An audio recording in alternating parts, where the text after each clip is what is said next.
me come back to your statement at the beginning that you said digital came to the rescue. Since you're from Fujitsu and I worked for telecom, I mean, we love to hear the statement, but I'm not so sure we really have done that. And I mean, in the key thing for the crisis now is actually for the COVID crisis is the contact tracing. And I mean, I have also on my iPhone a tracing app, but this doesn't seem to be working outside of China. Is there anything, and this seems to be a priority for really a digital meeting the challenges of COVID-19 in order to really make our life and our mobility more normal than it is right now? So what is your and Fujitsu's position on what do we need to do to really make this work better? Well, I'm afraid digital didn't came to the rescue. It was simply there, and it has been used in a way that made all the lockdowns possible. Getting through all this without being able to order things on e-commerce platforms, having them delivered by just digitally ordering things, by logistics networks that are working fully digital, it would basically be impossible. Continue to work without the digital tools that were already out there, but have rarely been used, would also not have been possible. It was quite interesting. Only 10% of Japanese companies, for example, had telecommunication tools beforehand. The moment it happened, basically everybody was unprepared. Even Fujitsu was planning to use that. We had to introduce that already from 2017 as a corporate policy, but with a strong focus on the Olympics, because it was clear it gets very crowded and so on and so on. So everybody was focusing doing more telecommunication, and basically people were pushed. Management was asked, please stay at home and show how it works. Get your people online so that we are mixing. But mixing and matching online and offline is extremely complicated. And that will be the big challenge from now. And this is where digital is coming a bit to the rescue, but in a mix with analog. That is really where we have to change things and how we are doing things. And this is the smart city story now, where we need to have the systems, upgrade them in a way that it works more with what we have learned. All the tools we have been using, including the entertainment, has just been out there. It was the people using them. Japanese companies, I mentioned, only 10% had telecommunication systems before, but already in May in the surveys, 78% of companies were quite happy with the results and how it has been working, simply because the employees had the tools with all the social media functions they had, with Zoom easily to download. The companies already also had it. They were using Word, Outlook, and so on beforehand, but in a non so much cloud way. They just upgraded to Microsoft 365, and then they had everything. They just had to learn how to use this effectively. And that will be the next step. We really have to relearn things in the new normal and reconnect. And this is where our stories of our speakers today were coming in. Then things are getting really complex. I don't know how good, for example, Japan will be in the new normal. The shock is there. Everybody knows now it will be digital, and doing that, the mixing and matching. We are doing this on steroids with cutting everything, keeping everybody online and mixing new. How well our customers will respond to that will probably also depend on how well we are doing with these rather tough things we are planning to do. Okay, may I just short follow-up? Well, there are not too many hands raised, so please. Okay, then I take the chance. Because let me come back. I mean, Japan, in my view, invented the smartphone. And I think the smartphone, which everybody carries on him or her, is kind of a tool to solve the problem of contact tracing. But this doesn't seem to be working. Again, coming back to the main point I made before, this doesn't seem to be working outside of China. I mean, China was recently, they are celebrating a kind of Oktoberfest in August. That's another thing. But I mean, with full, let's say, no social distancing anymore. At this time in Wuhan, there was a report on German television that may have not been shown in Japan. But they seem to be good at using the smartphone in order to prevent infections and to to control, and in that sense, let's say, the movement of people.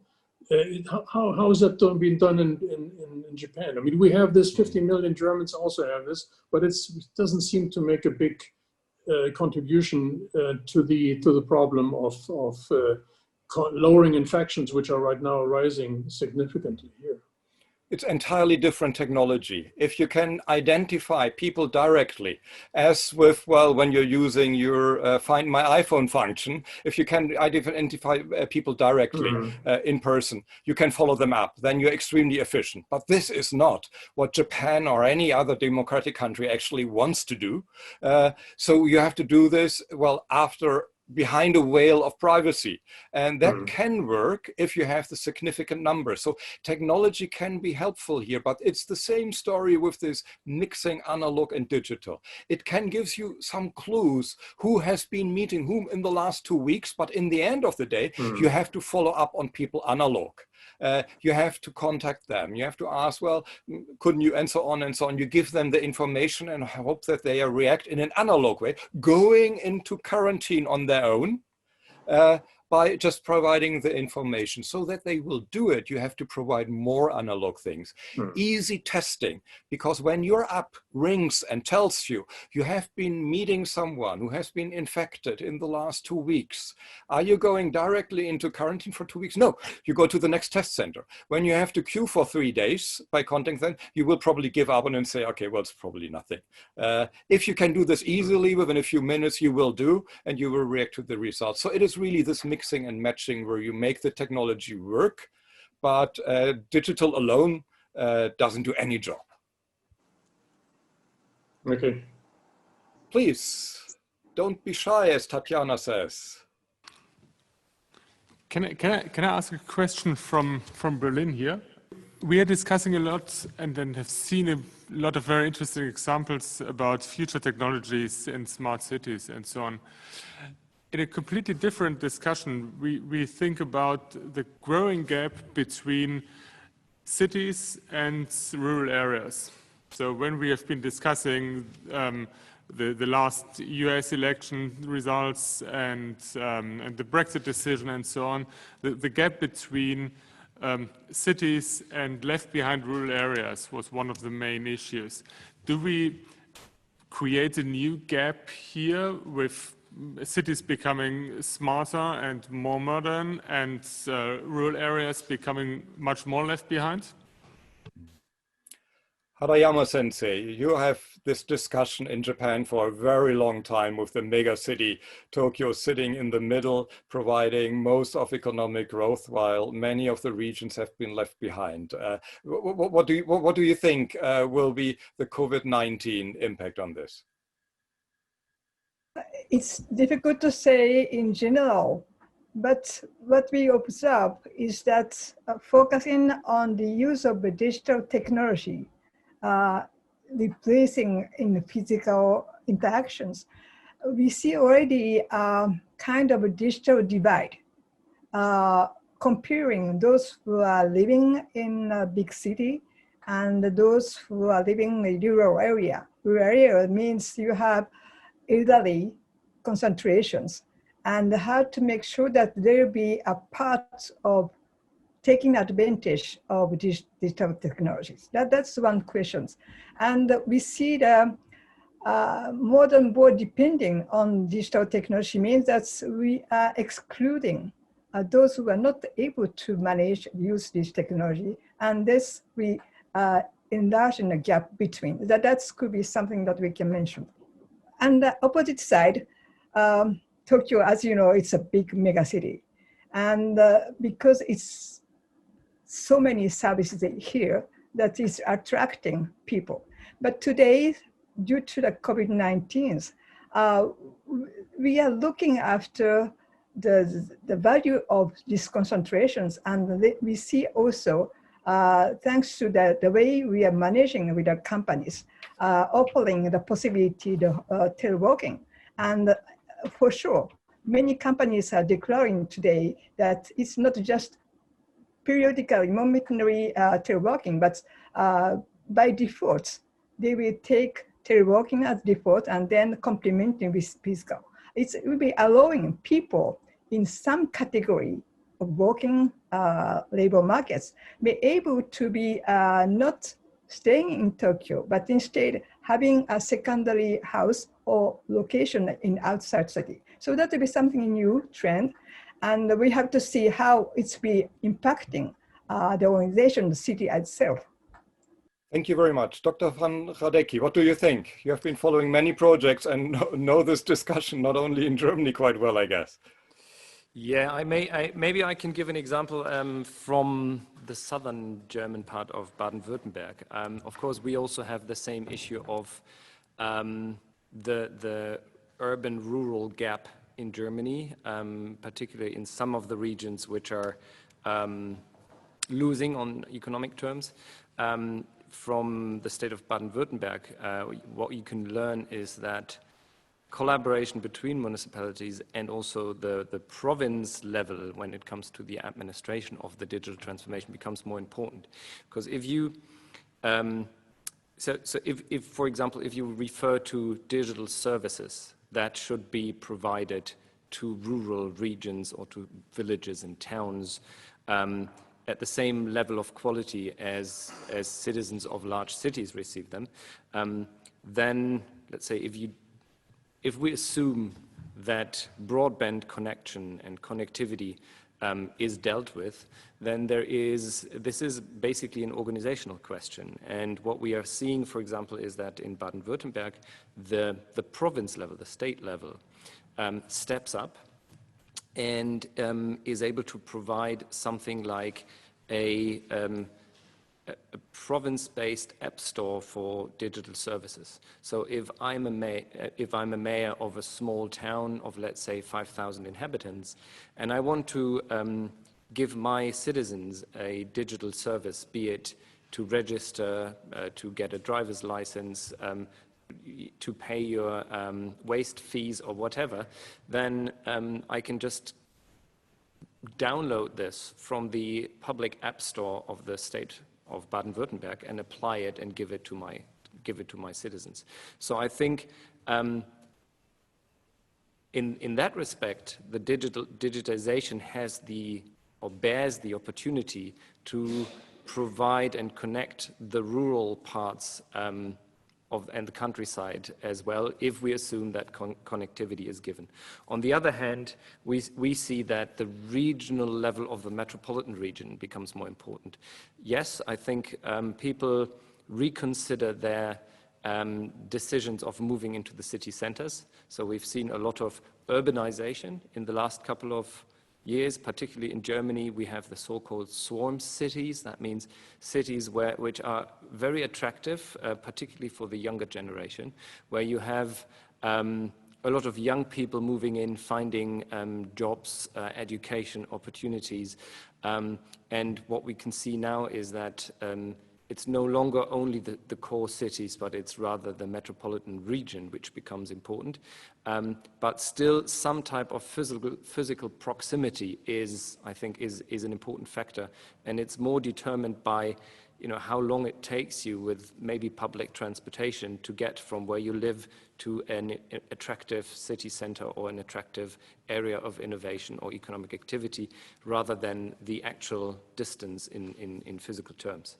So I think these are two trends that we are witnessing.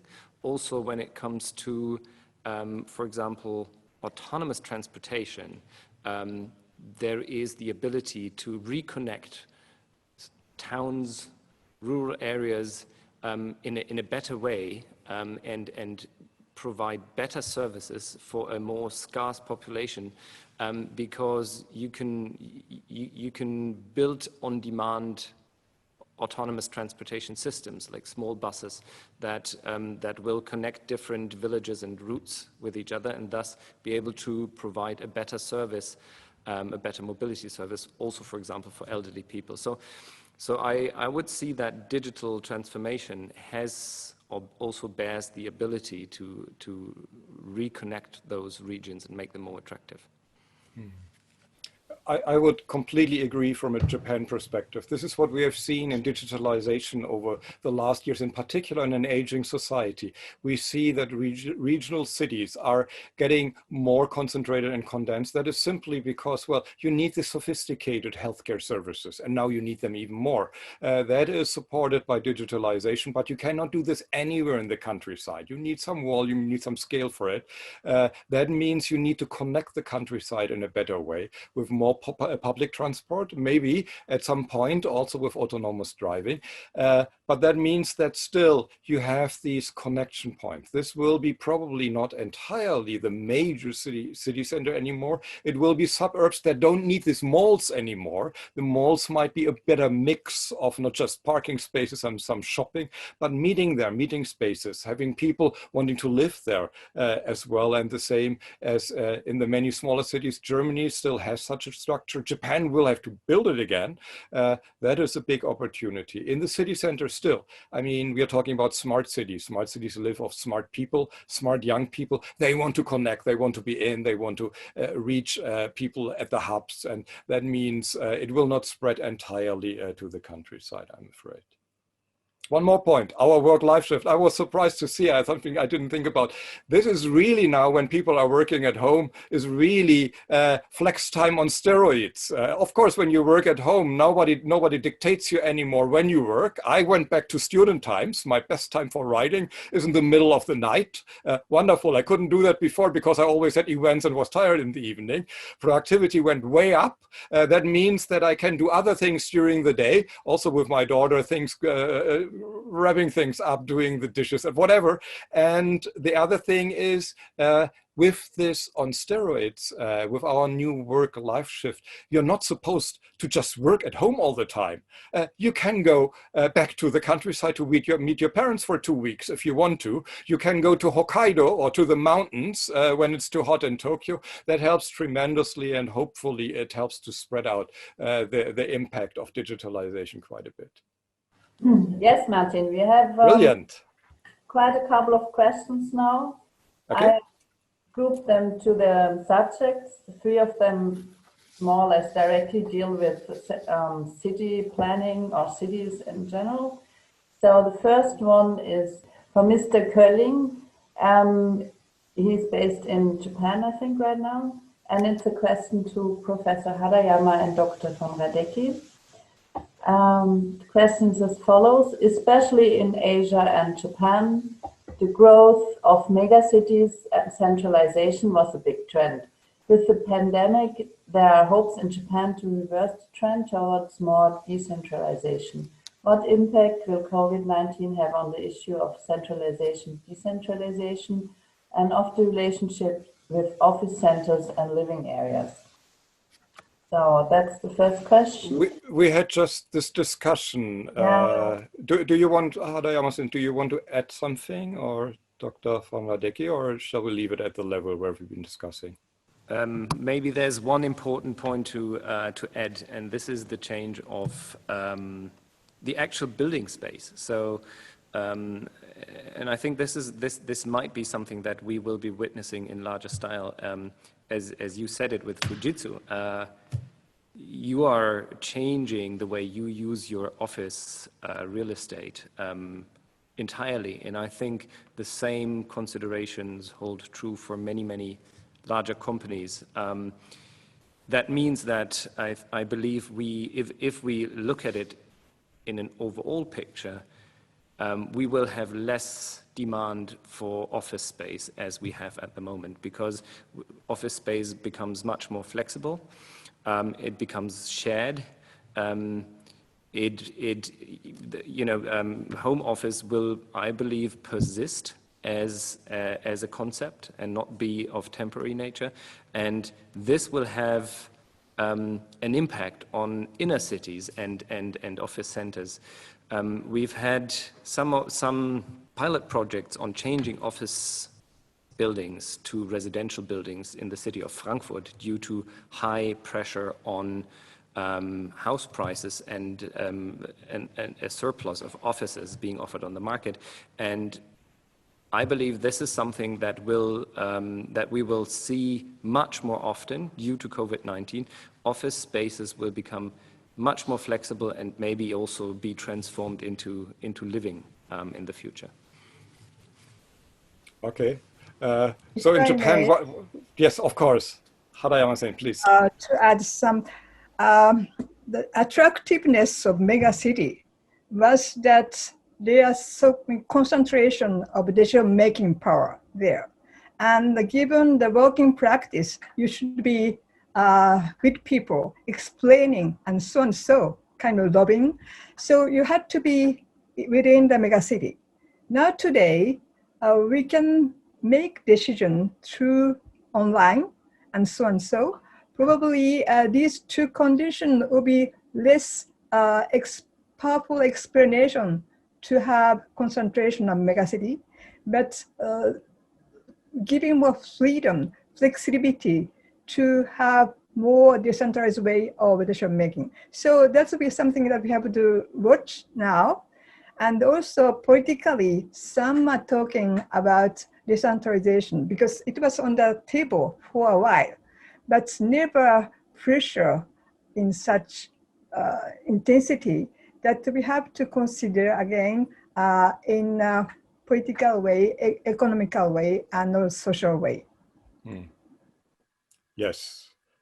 Nakajima-san, from the opposite perspective, now industry, you said that you will be running your buses and your services in the cities, and that is the best environment. Can you imagine running the buses out into the countryside? Yeah, I don't think so. Yeah, so I have to say that to some extent, because of COVID-19, so other cities decentralized. But basically, taking account of the efficiency, so the living together is more efficient. So it's depending on the level.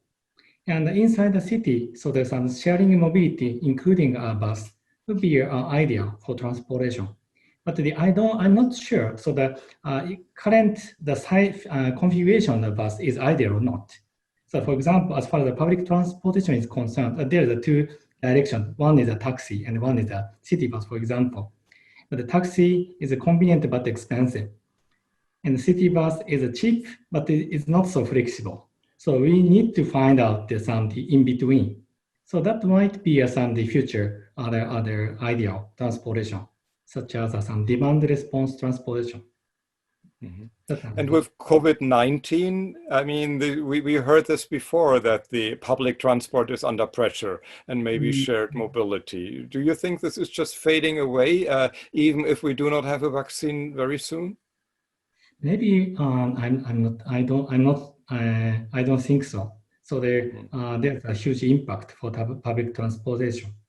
But I think how to say, from the viewpoint of a manufacturer, so they also consider the some change of the configuration of the mobility. So there's created some isolated space inside the cabin to tackle with some this kind of the pandemic issue. So I think the manufacturing side, so they may need to consider something to avoid that case. So we are sticking to our city focus. Tatiana, what questions do you have? I have one more question to Dr. von Radecki. This is from Michael Roos.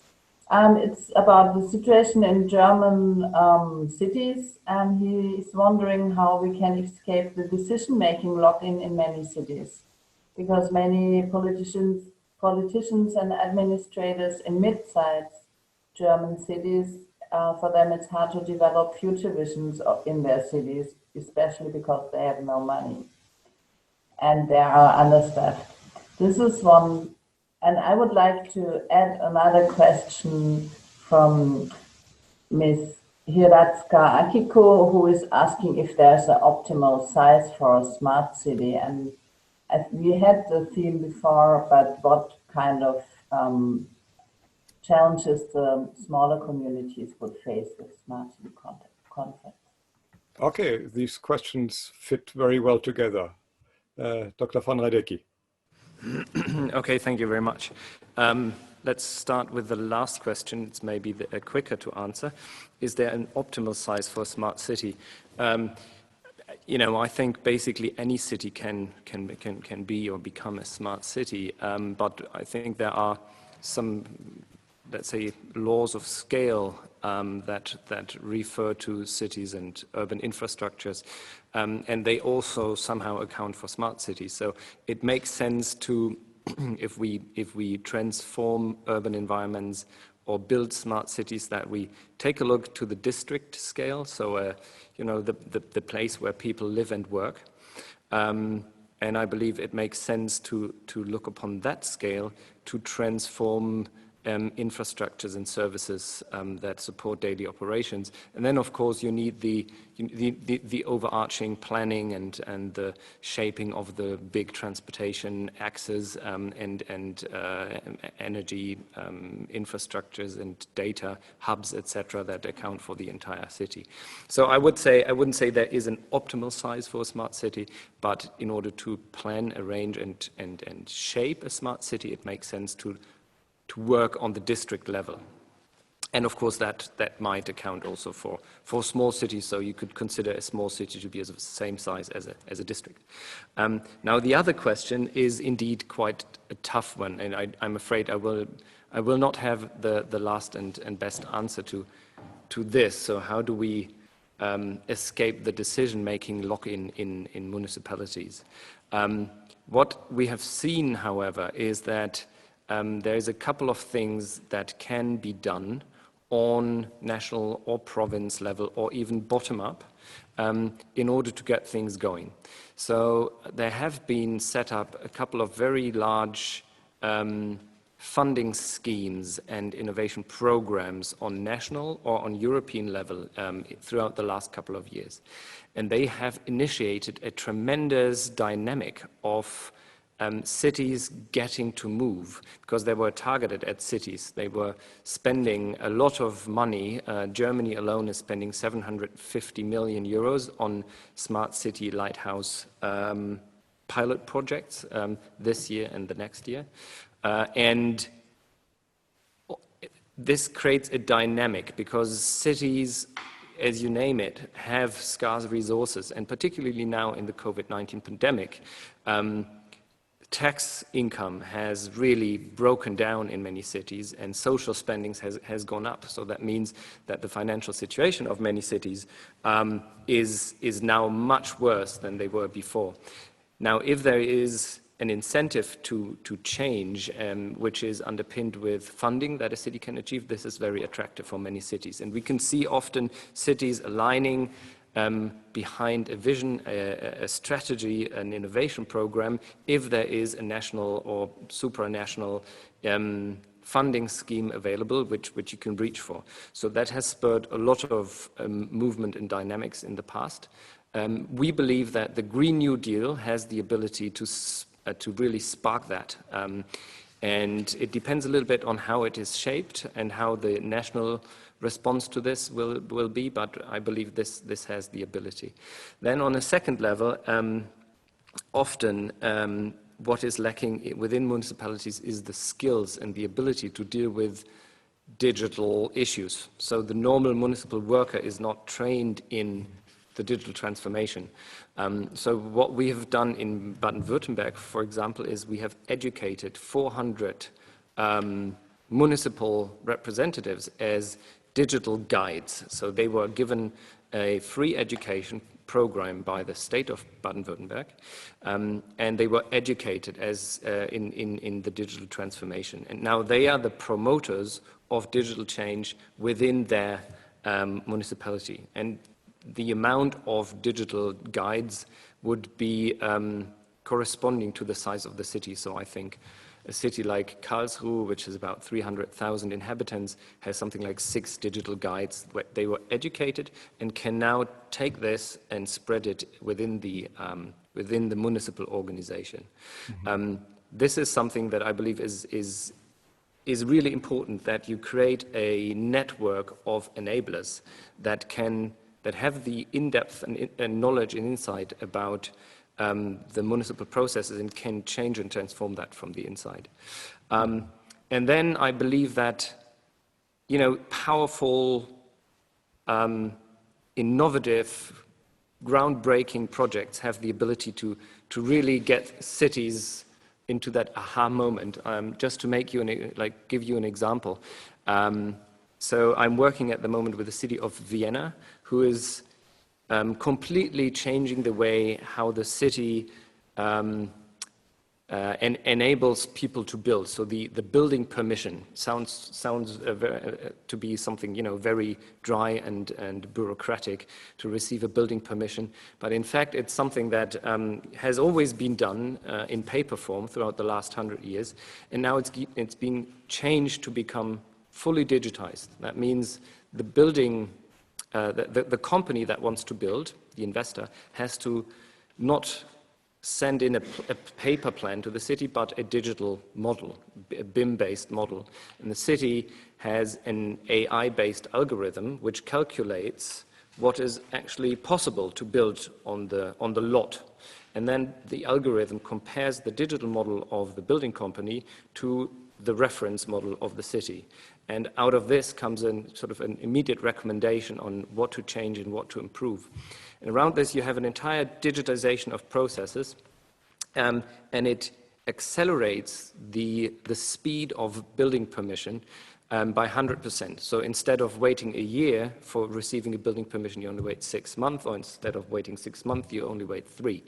And that is an incentive that is very obvious to many cities, because it means you can give room for people, like housing for people, in double the speed. And so these kind of things, these lighthouse projects and these very tangible results and benefits are something that I believe makes cities really consider the value that they can derive from a more, from digital technology and digital transformation.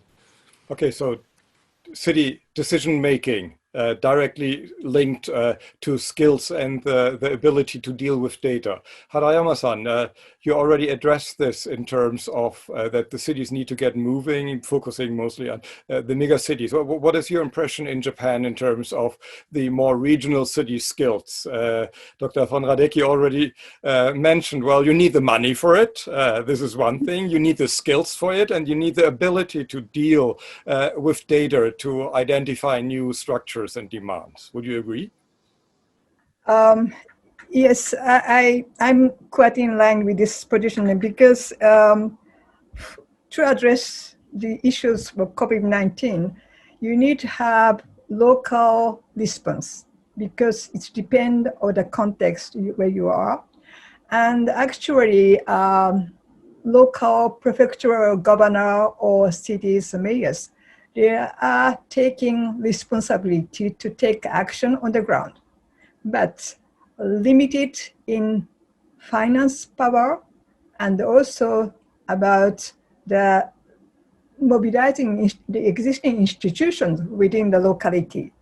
And they have a difficulty to really completely making really appropriate reactions. That's why we need to have a collaboration between different layers. That means city, prefectural, and national level governments. But today, under the stress of COVID-19, there are no clear division of labor. And then we need to really foresee in not waiting for a while, but quickly, which structure we wish to have within Japanese context. And probably we have to move in the direction of subsidiarity principles. But we have to have ensuring a financial allocation system for the tax system. So all these institutions should be on the table to find a solution. And that's, we have to move, not waiting for several years, but quite quickly. Yes, indeed. Nakajima-san, your impression, again, from dealing from a company, trying to make things happen. Which are the cities? What are the regional government? Which are the partners with whom you can work the best? how to say? Yeah, I don't have any additional comment on top of Harayama-san's comment. So, but how to say? So, if we try to contact with the regional or the government, so sometimes so they don't have enough knowledge or the information. So I understand we need to educate them to provide some potential solution.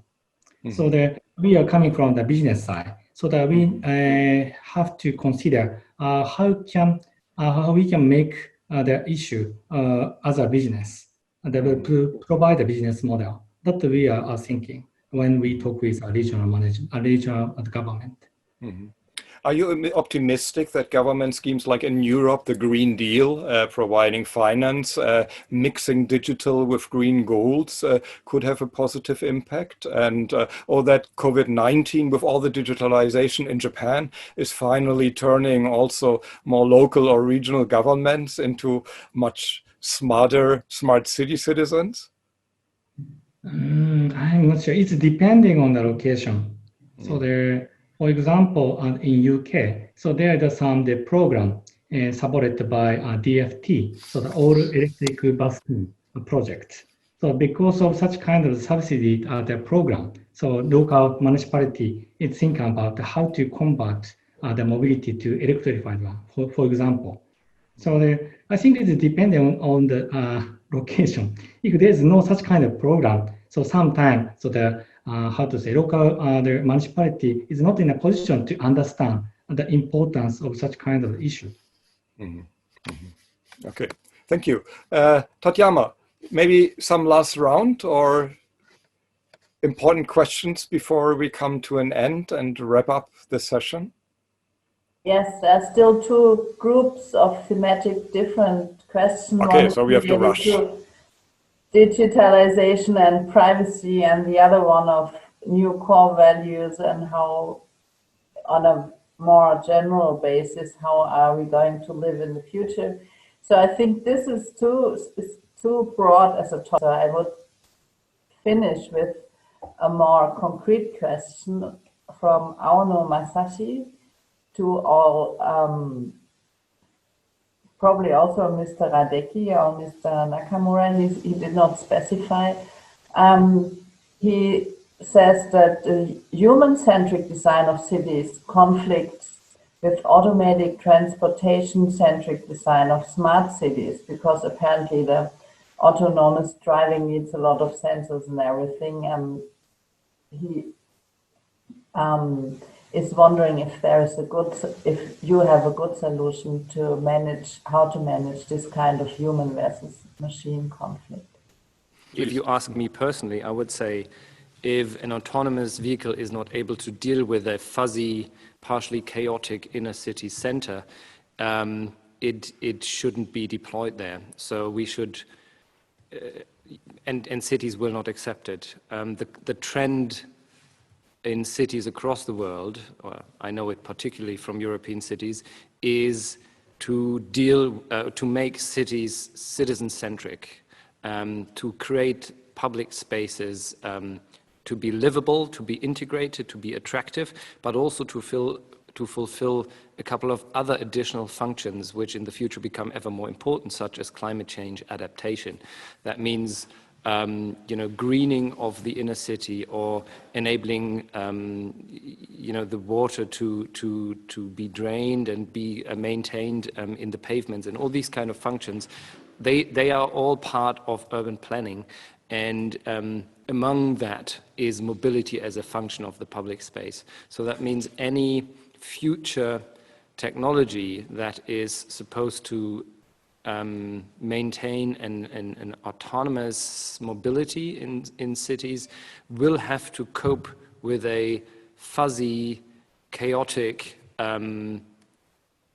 hard to structure environment, and that is just one thing. So that means I believe that the algorithms and the computer programs that guide the autonomous vehicles, they will have to improve a lot in order to deal with these with these environments.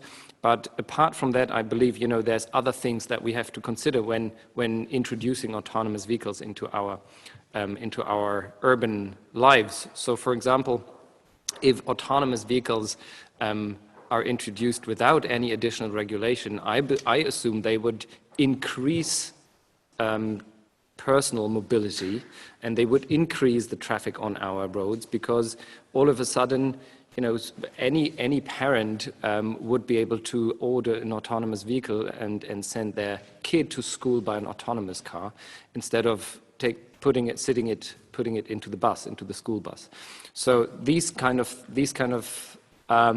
things, I think, have to be dealt with up front in order to understand what will be the impact of autonomous vehicle on our cities, of autonomous vehicles on our cities, and how do we need to govern that also in order to achieve a sustainable and efficient mobility system. And maybe at the end, you know, we will have a very specific function for autonomous vehicles, for example, the delivery of goods and services, and they will be confined to that in the inner city center, and maybe only be operating more at the outer regions or in very specific routes. Nakajima-san, in your presentation, autonomous driving was almost suspiciously absent. What do you think? Yeah, I think, how to say, autonomous shuttle have to be considered with the design of the city. So in my recognition, the autonomous shuttle is some sort of elevator in the building. So the elevator is isolated in the building, so nobody cannot enter. So such kind of the infrastructure is required, especially in some the heavy dense city center area. So we have it's with city design. That's okay. So you both seem to think that we have a lot of bigger nuts to crack before we go head on and hoping that autonomous driving will solve many of the problems in our cities. I would very much agree. Thank you so much for this brilliant session. I think this fitted all very, very interesting together. I learned a lot, and I think it's also time to wrap up this conference. One of the advantages of digital is that we rush much more because the nitty-gritty small interaction is a little bit absent. So we have been quite focused in these different presentations. And now Phoebe is probably seeing us off a little bit. Well, Martin, that's right. Thank you so much for this session too. And well, this has been an intensive morning in Germany and an intensive afternoon in Japan.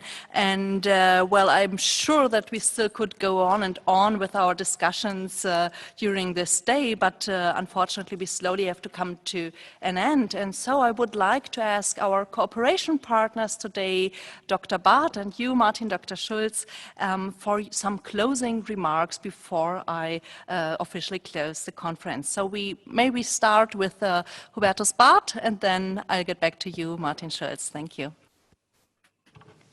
Yes, thank you very much. And it's more a thank you in the end than a wrap up of the day or of half the day. Although it was, I think it was a very good topic, interesting morning here or late afternoon in Japan with brilliant talks, very good and excellent questions and very lively and interesting discussions. So I've learned a lot, and I hope it was also interesting and useful for all of you.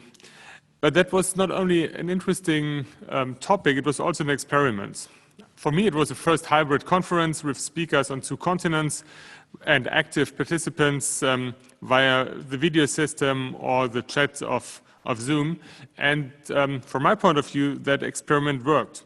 So thanks to everyone who dared to take part in this experiment. I'd like to thank especially to all our speakers here and in Japan. Thanks for participating. Thanks to all the participants, and special thanks to our cooperation partners, Fujitsu, Martin Schulz, and the Japanese-German Center Berlin. And it's a long tradition of cooperation, and we're very, very glad to be able to continue that cooperation with these annual conferences even under these circumstances. Thank you very much as well to the Embassy of Japan for your generous support. And I hope I mentioned the long tradition and the long years of collaboration, and I hope we can continue that cooperation within the next years or in the next year. And I hope, and I'm very optimistic that we can meet not in a smart city yet, but at least again in one room and have another topic, another round, and another inspiring day. Thank you very much. Dr. Barth, thank you so much. For us as well, it is always a major pleasure to follow up on these cooperations. We have been shifting this conference always between Berlin, also Cologne, and Tokyo. Now we have been twice, last year on artificial intelligence and this year on mobility in Berlin. I hope we can come back to Tokyo as soon as possible. Next year we might be busy with the Olympics, or if we cannot do that, which would be really, really frustrating. We have to deal with a number of major issues that we do not really want to think about today. In terms of digitalization and what is happening in the analog world, so this human-centric topic, this is one of the biggest changes for us as a company. I mean, digital beforehand meant for us building servers, notebooks, smartphones, and things. Now it is really about connecting people. It is really about changing on how businesses is being done. Our company has renamed itself as a DX company, a digital transformation company, and this is exactly what's happening to everybody. So for me, this is one of the most interesting and exciting times. So it is also extremely important to reach out, to learn from Mitsui, for example, how they're actually doing it. From Harayama Sensei is, well, what is the government thinking? Where are they pushing? Where can we cooperate? Where can we get projects going? And Dr. Van Redeki, what is actually working where? There are so many concepts, and it depends on the location. It is very, very human. It is very location bound. And the entire process of digitalization is now really linked in a very new way to locations again. Because when you're digital, meaning you can be anywhere, like me standing in my home in Tokyo right now, it also depends where you want to be and what to do. I want to be in Berlin right now. I want to have lunch with you, perhaps with some others, dinner later and some drinks. And then I want to go to Stuttgart to meet a number of colleagues at the Fraunhofer Institute to follow up discussions on mobility in Cologne, where many suppliers are. This will not go away. We will want to move again, but then in a much smarter way, because we can do things much better by digital, having this conference with a much broader audience, for example. But again, meeting analog in a much smarter way. I think this is also where the cities are moving, where the hubs are going. There will be an entire reshuffle on many, many levels, how we live, work, and where then also retail, fun, entertainment is being located. And that also means that cities will be changing, that entire structures are changing. So exciting times. I'm very much looking forward to our next project, which hasn't been decided yet. Maybe you already have an idea. I very much hope that we will follow up on this one. Well, thank you so much, Martin, for these words. Thank you so much, Dr. Barth, Dr. Schulz, for your final comments. And now to officially close the conference, I would like to thank all of you once again very much, our distinguished speakers from Japan and Germany. I feel very sorry for you, Professor Harayama, Mr. Nakajima, and Dr. Schulz, that you cannot join our lunch right away. But thank you all very much for your time and for your inspiring presentations. I would like to thank our cooperation partners and chairs from the German Economic Institute, Dr. Barth, and from Fujitsu Ltd, Dr. Schulz. Many thanks also to the Embassy of Japan and for your kind support. Thank you so much. And last but not least, to our virtual audience worldwide for participating and for all your important contributions during Q&A. Thank you very much. Have a good afternoon and a good night. Goodbye from the virtual Japanese-German Center, Berlin.